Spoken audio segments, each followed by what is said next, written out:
कहते हैं कि आईने झूठ नहीं बोलते।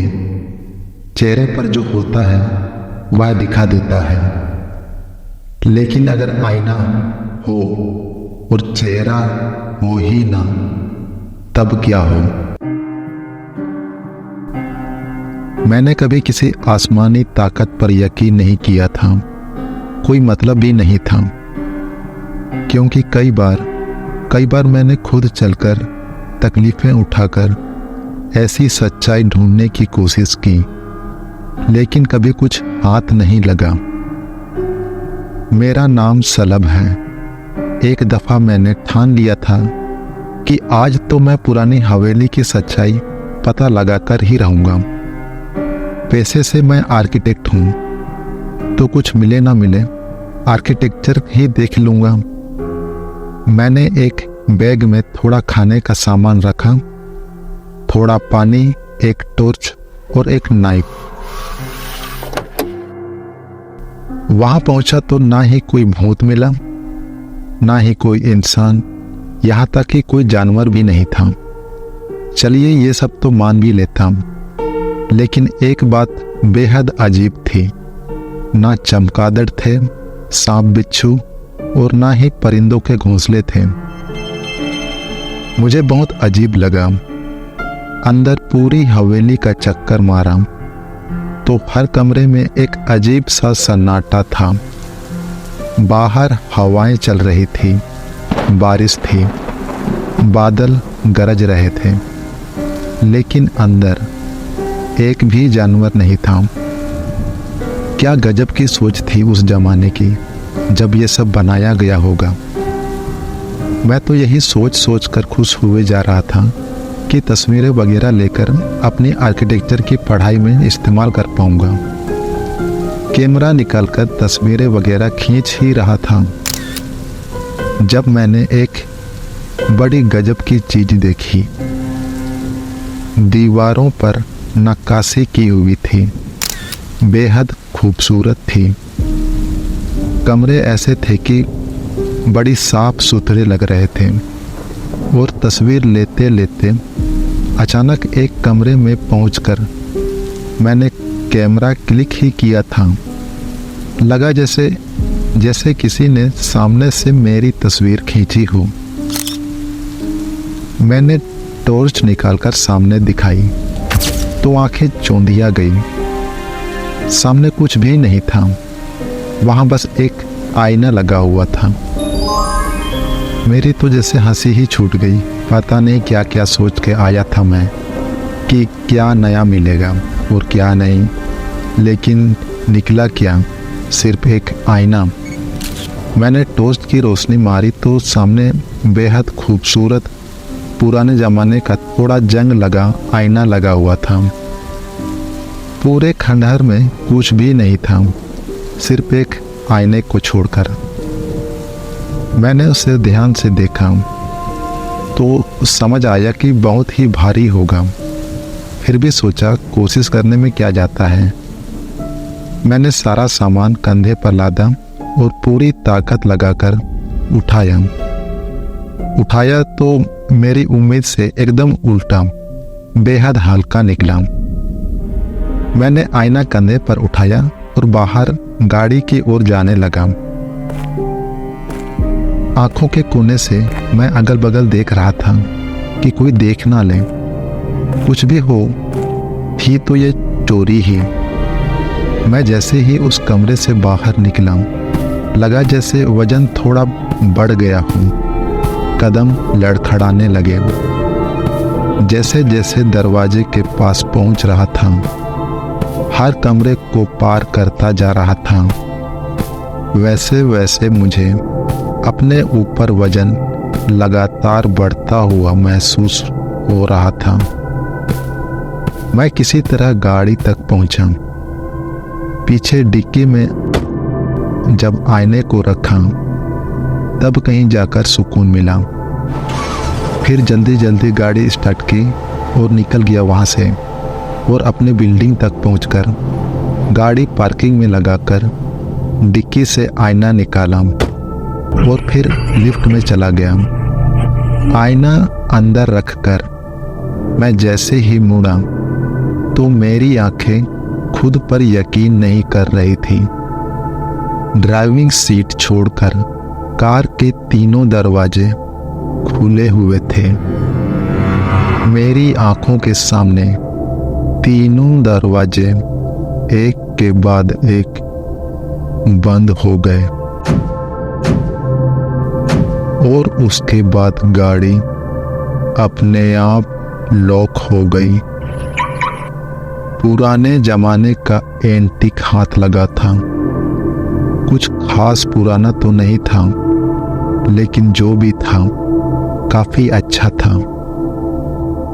लेकिन अभी जो देखा और महसूस किया, उसके बाद कुछ भी समझ पाना मुश्किल नहीं था। मैंने सोच लिया था कि करना क्या है। मैंने लिफ्ट का गेट बंद किया, चुपचाप खड़ा रहा।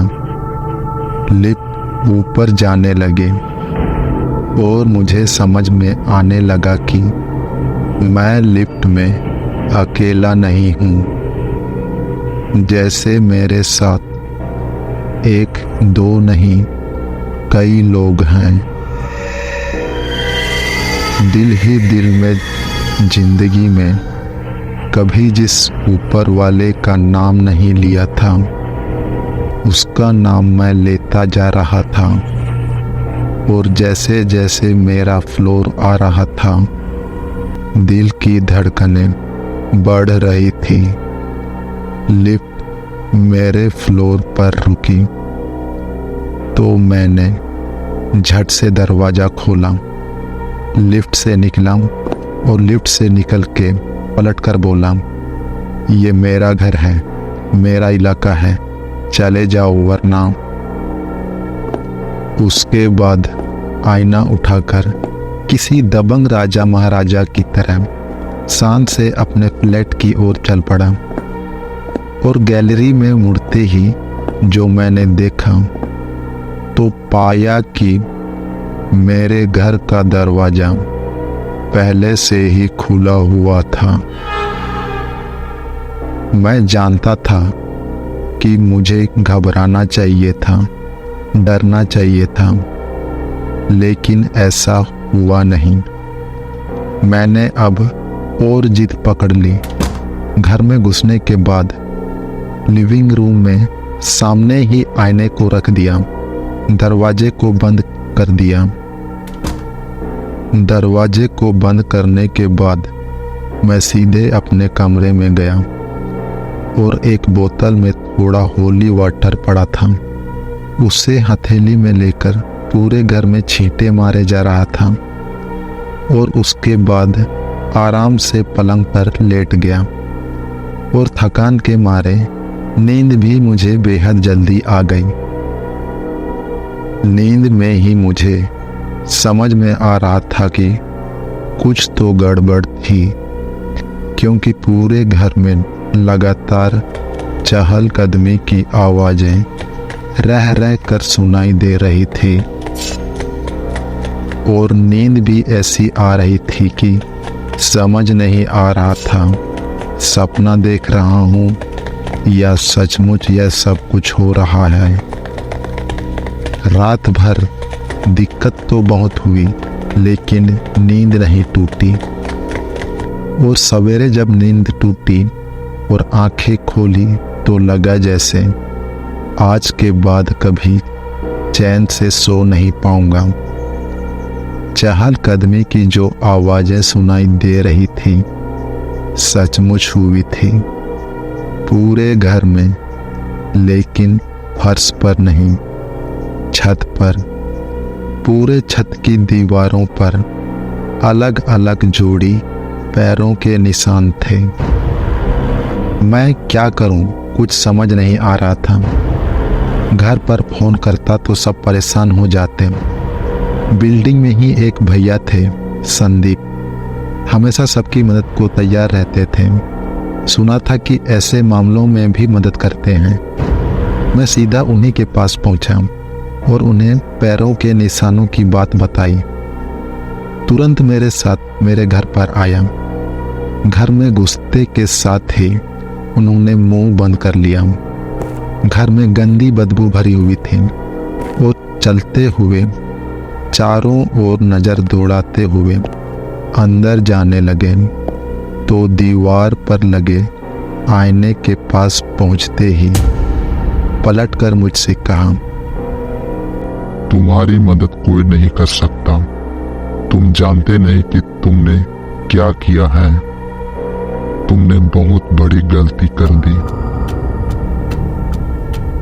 इतना कहकर तभी चिल्लाने लगे, तड़पने लगे, जैसे कि किसी ने उनके बदन पर खौलता तेल डाल दिया हो। वो चीखते जा रहे थे और बहुत बुरा हाल था उनका।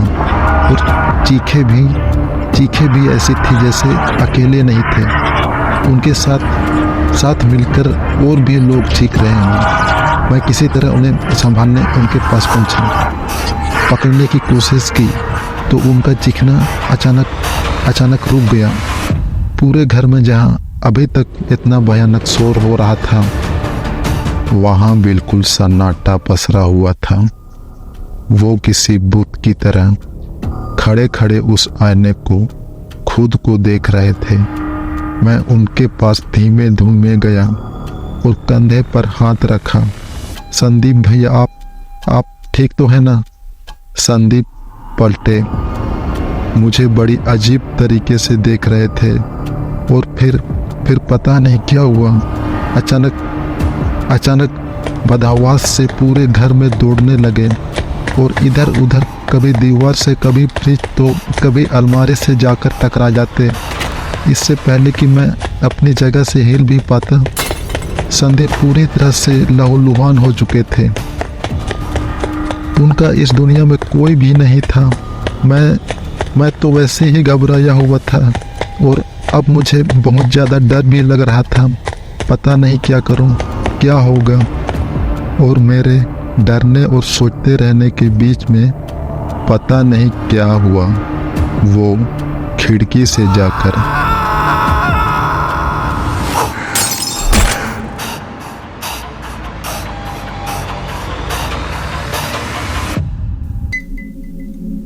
वो दम तोड़ चुके थे। मेरी आंखों के सामने मेरे पास यहाँ अपने ही घर से भागने के अलावा और कोई चारा नहीं था। लेकिन जाने से पहले मैं उस आईने को साबुत छोड़कर नहीं जाना चाहता था। मेरे बाद जिसे भी वह मिलता, उसकी जिंदगी में भी ऐसा ही कोई तूफान आता। वापस उस हवेली में जाकर उसे वहां छोड़ आने जितना वक्त नहीं था। मैंने वही किया जो कोई भी करता। सामने पड़ा लोहे का छोटा स्टूल उठाकर और तोड़ दिया। तोड़ने के बाद मुझे पूरी उम्मीद थी कि सब कुछ ठीक हो जाएगा, लेकिन ऐसा कुछ नहीं हुआ, बल्कि कुछ और ही हुआ। छानबीन हुई। मेरे घर में उन्हें जो चोट से बने खून के निशानों की वजह से शक मुझ पर ही गया।